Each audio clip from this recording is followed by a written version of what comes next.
One, what would you advise young people who are 16 to 20 years old to start learning now if they want to get to the type of job that you're in? If they want to go into DevOps, if they want to go into dev, how would you advise them to interview? What do they need to learn?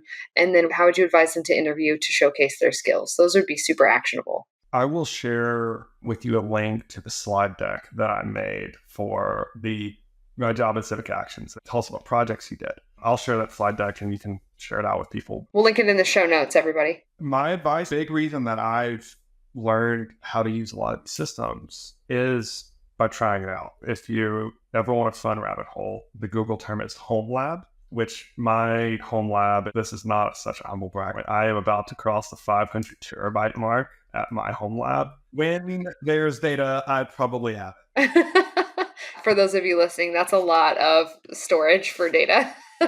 In my basement, I have a stack of computers about 4 feet tall, but they're not great. $300 Dell micros. But for anyone getting started, go buy a couple Raspberry Pis and go online and look at a company called Portainer. The CDO is super nice and the company is great. Basically what that is a visual interface for a lot of your coding tools.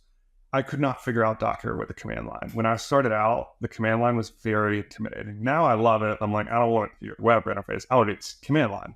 But when I was starting out, I needed a visual representation of it. But Portainer is a visual Docker. You can do everything with it and deploy clusters, break it. And when the thing stops working, just reflash it and figure out what you're doing in your own life. Go deploy a ghost website and have your own blog. That's what I did for my website. And I learned a lot there.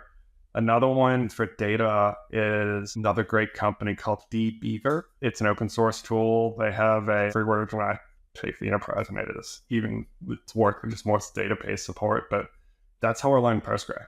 That's how I learned MySQL. But it's another visual interface of databases. I still use that today. My day-to-day job, it's pinned on my taskbar because it's such a great tool to learn and break SQLite and all these other database engines, at least for me. It really helped get the concept of what a relational database is, which is, it's like spaghetti pretty much. It's tough to understand. Yeah. But those are the things that help me in particular. Awesome open source is another one. It's a fake. I'll send you links to some of these too. Fantastic GitHub thing where it's a bunch of awesome self-hosted actually, but it's a bunch of free open source self-hosted tools that you might need in your life. Run them and break them. You send them to your friends and family.